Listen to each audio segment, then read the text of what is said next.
IoT, powering the digital economy. Brought to you by Schneider Electric.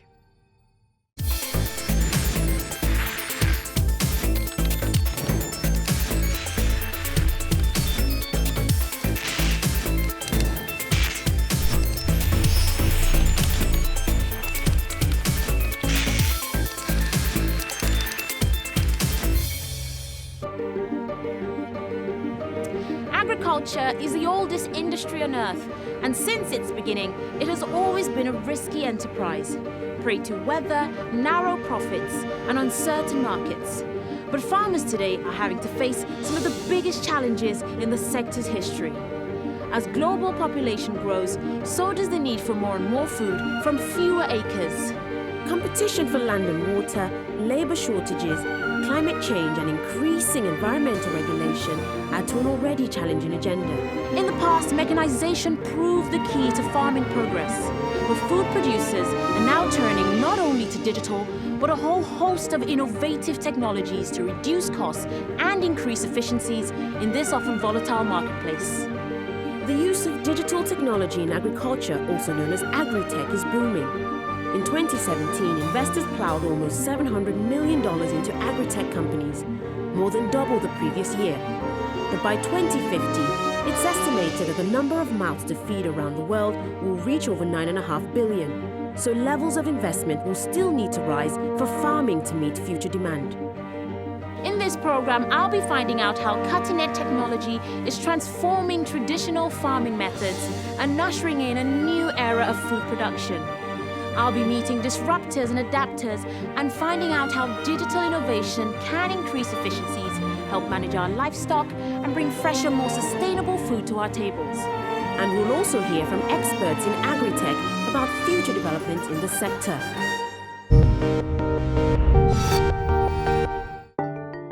There are over 270 million dairy cows producing milk around the world. But demand is outstripping supply, and the pressure on farmers to increase their yield is unrelenting. In the UK alone, milk production has more than doubled in the past 40 years to a current daily average of around 24 litres per cow. This has certainly kept milk prices low and in plentiful supply for the consumer. But for the farmer with high yields at stake, maintaining a healthy herd is a constant challenge.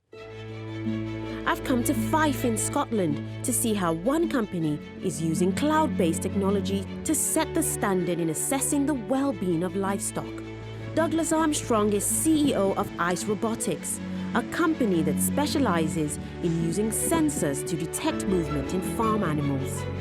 Upper Urquhart Farm here in Fife installed the company's cow alert system in October 2017. Hi, Dee Dee. Hello, Douglas. Welcome to Scotland. Thank you. And the lovely weather. It's lovely to be here. Come this way. Thank you. All right, Douglas, so what is the system you've got here? Well, first of all, this is the sensor that we fit onto the cows. It goes on the cow's rear leg, and it acts really like a sophisticated Fitbit. So what it's doing is it's recording data multiple times a second. The data then is transmitted. It goes over a trigger in the milking parlour. The data is then sent to the cloud. We run our diagnostic algorithms in the cloud, and then all the information is sent back to the PC. And how does that make things easier for farmers? Well, there's 3 or 4 really important things in a farm. One of them is fertility. For a cow to produce milk, it has to have a calf. So one of the very first things that we do is we tell the farmer when the cow is ready to serve. So whenever the farmer goes on, he can see here that he's got 12 cows that are ready to serve today. They're in heat. And whenever he clicks on this, you see the graph. So you can see this is her regular behavior every day. So this is her walking to the milking parlour. And what we're doing is we're measuring the difference between today's behavior and yesterday's behavior. Whenever she becomes in heat, she's looking for a mate. She's not interested in lying down anymore. And her behavior totally changes. And you can see here a lot more activity in the graph. And that's triggered a heat alert. So as you can see, cows like to lie down. So they're either lying or eating, or they will socialise. But generally speaking, they will lie down for about 12 hours every day. And if they're lying down for less than that, or they're lying down for a lot longer, then you know that there's something potentially wrong. So it either could be a cow comfort issue, they might not be comfortable in their surroundings, or they could be ill, or they could be lame. So if they're lying down a long time, they've got sore feet, and they lie down a little bit longer. So from that information, we can then start to look at lameness itself. So lameness is a critical thing because the cow could be in pain if she's lame, so we don't want that. The farmers don't want their animals to be suffering. So we've developed a lameness detection system which identifies cows that are becoming lame. Dr. V.V. Thorpe is lead scientist at ICE Robotics and developed the algorithm that detects lameness using the Cow Alert system. Why is lameness an important issue for dairy farmers? There are many good reasons. A lame cow produces less milk than she optimally could produce if she wasn't lame. So the farmers, you could say the farmer's losing money. It's also a welfare issue to the cow because if the cow's lame, it's a sign that she's feeling pain. She's got sore feet for some reason. Lameness has an impact on cow reproduction because she's not as good as expressing that she's in heat when she has sore feet. So you would want to, relieve her of that pain and make sure that she's in peak condition and that she can express her heat when she needs to. Are there plans for future developments with the system? Do you plan to add a lot more features to it? Yes, we're constantly looking out for extra things to detect via the accelerometer data that we're picking up from the cow's legs. And if there are different diseases that express themselves with different changes in behavioral patterns, we are able to measure them and come up with an algorithm that detects that particular disease. Farmer Alex Jack is already seeing the benefits to her 300-strong herd of milking cows. The Cow Alert system that we've put in here has been fantastic because it's like having a person with each individual cow all day long, collecting data from them. Every morning I check the computer and I'm able to see cows that are not lying for long enough, and that would indicate that there's potentially a problem with them. Furthermore, it's also collecting all their heats, so we're more accurate with getting cows into calve earlier, which is obviously better for them and better for us. The Urquhart farm here in Fife is a long-established family holding with a mix of livestock and arable. It is what we might all think of as a traditional farm, but the creation of new farms will also be crucial if we're to meet with growing consumer demand. With cropland and pasture at a premium, food producers are having to rethink and also reshape the farm of the future. London, it's a hub of innovation, but perhaps the last place you'd associate with agriculture. But one ingenious London startup has crowdfunded its way to write a new chapter in sustainable farming. I'm about to travel over 100 feet below street level to the world's first subterranean salad farm, called aptly enough Growing Underground. Built in a network of disused tunnels, originally used as air raid shelters during the Second World War.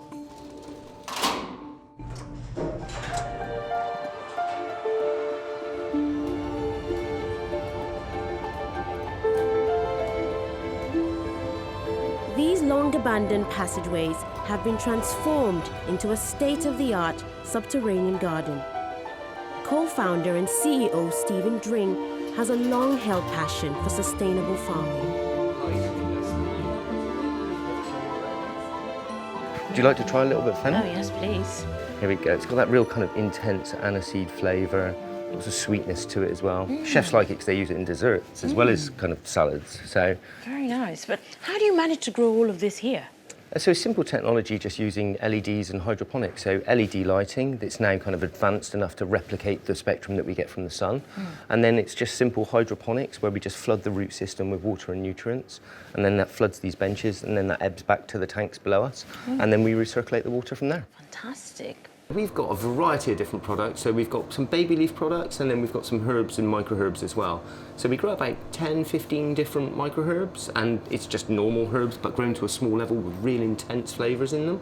And then we grow some pea shoots, we grow some sunflower shoots, some daikon radish shoots. So lots of different flavours, lots of different types of products. So the beauty of controlled environment agriculture or growing with this kind of precision means that every 6 days I will get a crop of peas. So I get 60 crops a year. If you were growing in a field, you'd get 5. If you were growing in a greenhouse, you may get 25. So it's those efficiencies. I can produce a lot more volume in such a smaller space, and that allows me to compete in terms of the economics. So who are your customers? So we supply to a variety of customers in the UK. So we've got the food service market, and then we've got our retail market as well.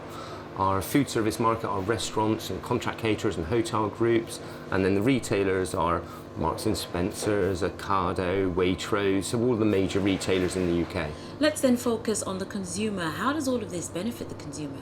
I think it's more around consumer choice. Certainly consumers want a local product, they want a sustainable product, but they also want provenance as well. They want to know where their food is coming from. And because of the short supply chain, we deliver it into stores and our customers get the product earlier than they usually would, it means it lasts longer in their fridge.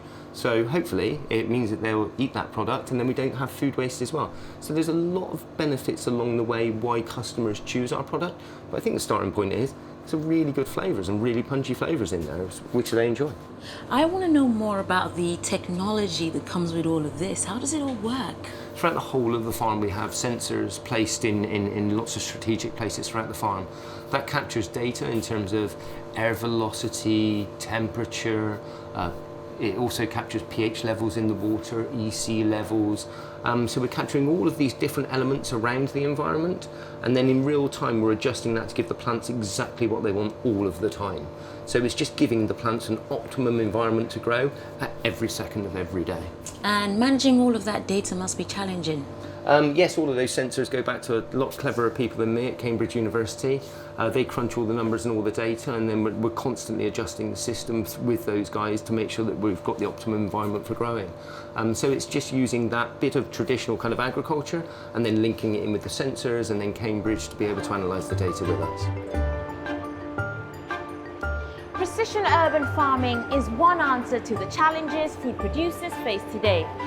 And as consumer demand grows, we can be sure there'll be many more challenges to come. But how are farms and farmers adapting to the changes in the sector? And what does all this mean for the consumer? Join me after the break when I'll be finding out.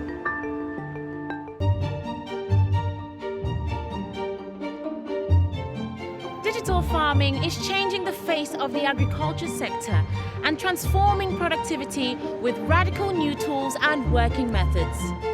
But what do these new methods of food production bring to modern consumers, and how do they benefit? Harper Adams University in Shropshire in the UK is a world leader in agricultural technology and digital research. Professor James Lowenberg de Boer holds the position as the Elizabeth Creek Chair of Agritech Economics. He believes farming innovation is building new relationships with the consumer. There's a growing part of the consumer world that is interested in how their food is produced, what kind of methodologies are used, and what the impact of that food production is. And this corresponds to a time when there's much more information available and it's much easier for farmers to communicate. So there's much more communication occurring at the same time that most people, in fact the majority, especially in the industrialized world, have lost direct connections to farming. So a couple, 2, 3, 4 generations ago, most people had some part of their family that was involved in agriculture, and that's no longer the case. But this increasing communication about, how was this animal raised that I'm now eating, or how was this grain or other product produced? And the companies, the food and beverage companies, will influence that maybe to an even more direct extent because they are filtering what they perceive the consumers to want. Eric Lemaire is the Food and Beverage Solution Marketing Director at Schneider Electric, a European multinational specializing in energy management and automation. Eric believes that transparency in the supply chain is the key to meeting rising consumer expectations. Transparency is one of the key challenges of the food industry and the agriculture together.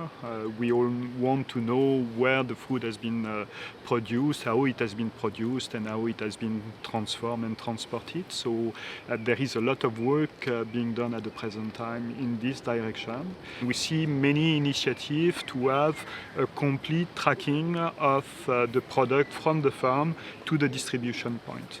Several examples exist already with companies like Cargill. They implemented traceability of turkey from their point of production to the point of distribution. In France, Carrefour is starting the same exercise with chicken production as well. You know that is quite easy to do because the transformation from the chicken from the moment it is grown to the moment it is consumed is not there is not a lot of change. It will be more difficult to have the same thing for pizza, where the number of ingredients you need to make the pizza it's much bigger. But we are working on this type of element. This information can be guaranteed using technologies like blockchain that will allow that it cannot be modified when it has been published, and it can be also certified by quality certification bodies in order to make sure that the final consumer can see exactly where the product were manufactured and what were the ingredients used for this product and where these ingredients were coming from. For Douglas Armstrong of ICE Robotics, transparency is even more crucial when it comes to the rearing of livestock. But consumers are really very, very interested in where their food comes from. They want safe food, but they also want to be assured that the animals that are producing it are kept in the best standards that they can be. And animal welfare is a critical issue. So we're monitoring the animals 24/7. That data is provided to the farmer, but the farmer can also share that with his processor or the consumer if he wanted to.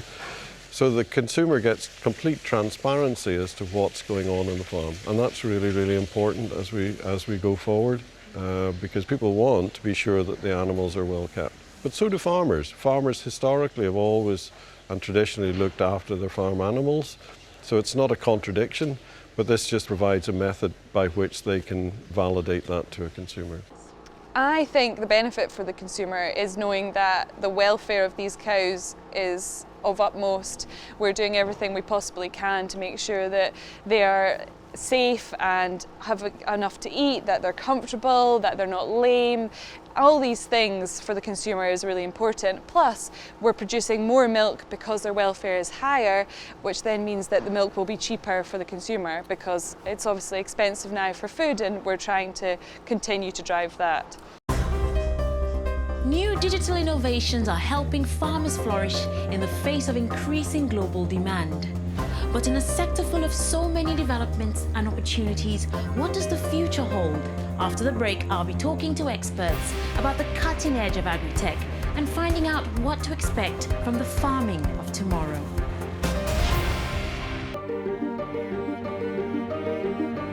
New innovations are equipping farmers with the digital tools to help meet the demands of a booming global population.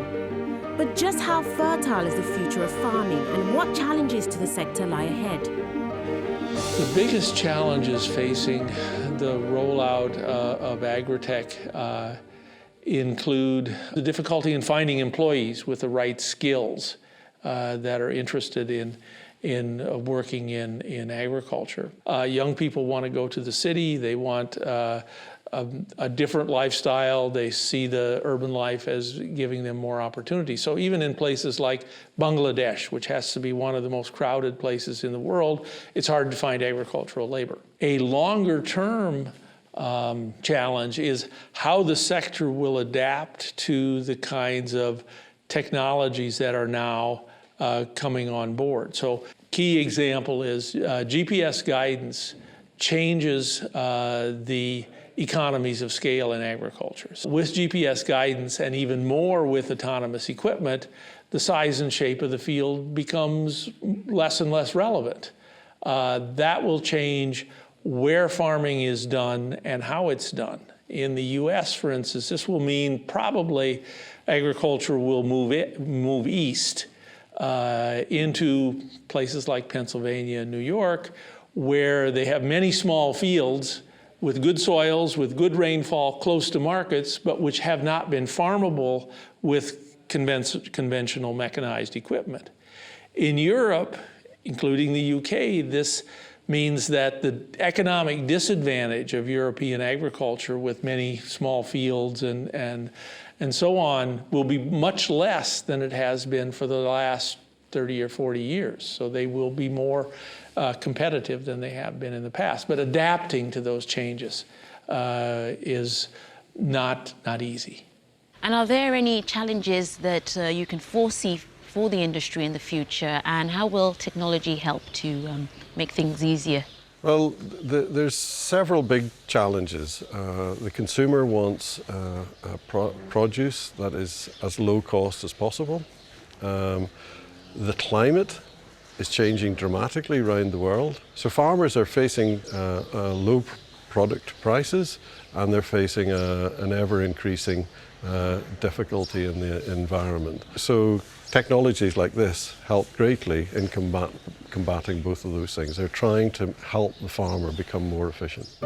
It's the new efficiencies offered by Agritech that Stephen Dring of Growing Underground finds so promising. I think the farm of tomorrow, I think what we're going to see is a highly automated, highly optimized. Resources like water are going to be scarce in the future, and therefore we need to be extremely careful how we throw that around in terms of open field farming and how we grow. So painting a picture of the future, I think we're going to see more in cities, subterranean, in warehouses. For example, we are actually growing underneath one of our retailers, and so their store is above us. So we can literally take the product upstairs and put it straight into retail. In the future, what I think we'll see as well is a lot more farms on the roofs of supermarkets as well as underneath them, whilst freeing up the rural economy to continue growing or grazing cattle. And I think they'll be complementary to each other. I think farms in the city will work closer with farms in the rural environment. There's no point us trying to grow carrots in the city and potatoes, for example, whereas they lend themselves to large outdoor agriculture. So I think there'll be the farm of the future will look a lot different, but I think it'll look very exciting. As somebody really young in this industry, I definitely see a future, but I don't know whether or not it's going to be a really big farm. Certainly here we have a lot of cows, and I hope for more. And I think it's just constantly striving for better welfare, for more technology that can help us with that, and for hopefully to encourage people to come into it as well, I think is so important, and to educate the public of what we're doing here. Eric Lemaire believes that digital will open new channels in business-to-consumer communication. The future farming will, of course, be more respectful of the environment, increase the productivity, but use less chemicals. That's really one of the goals of the agriculture at the present time. So for this, we will have to use this technology we have been talking about, IoT, artificial intelligence and analytics, but also robotics, precision farming. That is absolutely important. And in 10, 15 years, it will be possible to have all the information about the product you are consuming now and the organic practices of the farmer that contributed to the ingredients. Agritech is the point where our oldest business, farming, meets our newest in digital technology. Dwindling global resources and increasing consumer demand is putting the farming sector under the greatest pressure it's ever faced. For the sector to grow to meet the needs of the 21st century, then continued investment in agritech is essential, bringing with it new production methods, efficient data analysis, and cloud-based support. By embracing the digital revolution, agriculture is sure to enjoy the fruitful future it deserves.